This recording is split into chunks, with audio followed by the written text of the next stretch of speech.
বিসমিল্লাহির রহমানির রহিম। আসসালামু আলাইকুম। আশা করছি সবাই ভালোই আছেন।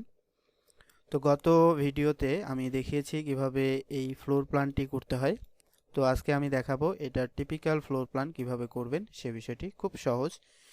এটি সম্পূর্ণ কমপ্লিট হলেই এখানে ফিক্সচারগুলো বসানো হয়ে গেলেই পরে আপনি এটাকে জাস্ট কপি করে আরেকটি টিপিক্যাল ফ্লোর প্ল্যান করতে পারবেন। তো সেটাতে কি কি জাস্ট অ্যাড করতে হবে আমি বলে দিচ্ছি। তো আপনারা যারা এখনও আমার পূর্বের ভিডিওটি দেখেননি তো তাদেরকে অনুরোধ করব আমার চ্যানেলে গিয়ে পূর্বের ফ্লোর প্ল্যানের যে প্র্যাকটিস ভিডিওটি আছে সেটি দেখে নেবেন, তাহলেই এই জিনিসগুলো বুঝতে পারবেন। তো আমি জাস্ট সিম্পলি এই পুরো জিনিসটাকে কপি করছি, CO এন্টার কপি করে আমি জাস্ট ডান পাশে রেখে দিই।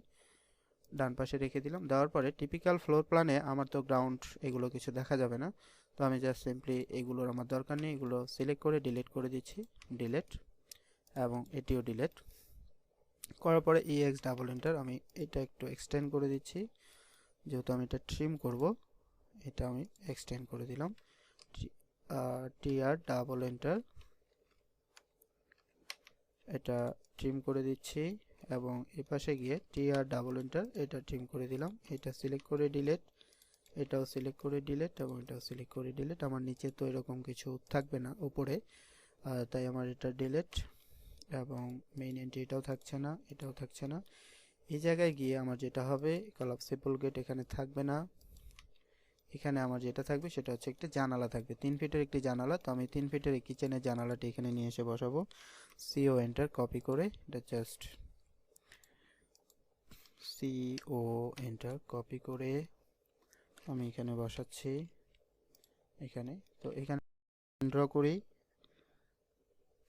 এন্টার লাইন ড্র করলাম, সরি পাকা হয়ে গেছে, আমার F8টা প্রেস করা ছিল না। এন্টার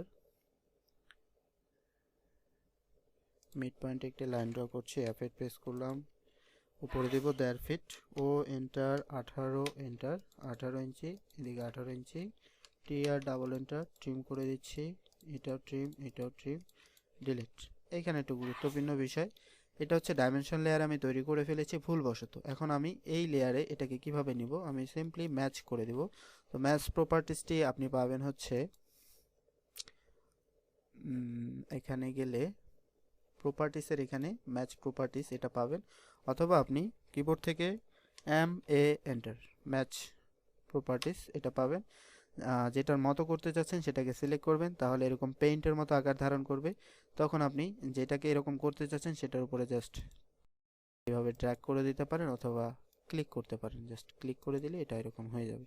যতক্ষণ পর্যন্ত এস্কেপ প্রেস না করবেন ততক্ষণ পর্যন্ত আপনি এই কমান্ডে কাজ করতে পারবেন। আমার আর কিছু দরকার নেই, আমি এস্কেপ প্রেস করে বের হয়ে যাচ্ছি, সিলেক্ট করে এন্টার এটাকে মুভ করে এখানে বসিয়ে দিচ্ছি, মুভ করে দিলাম। উপরে গিয়ে আমার এই জানালাটা হবে, আর এই লাইনগুলো আমার তখন এই সলিড হিসেবেই থাকবে, অথবা আপনারা এরকমও দেখাতে পারেন যে এটা দেখতে পাচ্ছেন এটা দেখতে পাচ্ছেন না, বাট আমি এটাকে কন্টিনিউয়াস করে দিচ্ছি বাই লেয়ার। ওকে, তাহলে আমার এখানকার কাজ শেষ মোটামুটি। এটাই আমরা জাস্ট এখানে আমরা লিখিনি যে এটা আসলে কোন প্ল্যান। CO এন্টার F8 এটা আমরা এখানে লিখে দেব ground floor plan, ground floor plan দিয়ে জাস্ট ড্র্যাগ করে একটু বাড়িয়ে দিচ্ছি, এই সোজা করে দিলাম। এটা নিচে এটাকে আমি একটু বোল্ড করে দিতে, কন্ট্রোল A প্রেস করে সবগুলো সিলেক্ট করলাম, এরপরে B তে ক্লিক করলে কন্ট্রোল সরি এটা বোল্ড হয়ে যাবে। এটা নিচে একটা আন্ডারলাইন দিতে চাইলে আন্ডারলাইনে ক্লিক করলাম, এটা এরকম হয়ে গেল। এটা জাস্ট CO এন্টার কপি করে জাস্ট এখানে আমি বসিয়ে দেব। এখানে আমরা লিখবো হচ্ছে টিপিক্যাল ফ্লোর প্ল্যান,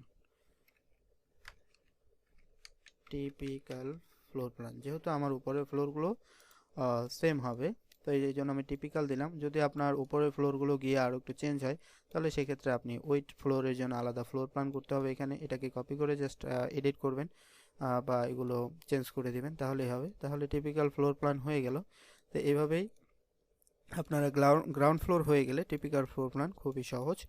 তো এইভাবে টিপিক্যাল ফ্লোর প্ল্যানটি করে ফেলবেন। এরপরে যেই ভিডিওটি নিয়ে আসছি সেটি হচ্ছে ফ্রন্ট এলিভেশন। এই বিল্ডিংটার এটা হচ্ছে ফ্রন্ট, এই ফ্রন্ট হিসেবে ইউজ করছি।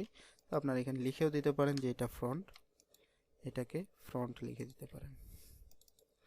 জাস্ট আমি এখানে ফ্রন্ট লিখে দিচ্ছি, FRONT, বোঝানোর জন্য ফ্রন্ট। এই পাশটা ফ্রন্ট। আমি এই পাশ থেকে বিল্ডিংটা কীরকম দেখা যাবে সেই জিনিসটাই আমি পরবর্তী ভিডিওতে আপনাদেরকে দেখাবো। ততক্ষণ পর্যন্ত ভালো থাকবেন, সুস্থ থাকবেন এবং আমার চ্যানেলের সাথেই থাকবেন। আল্লাহ হাফেজ।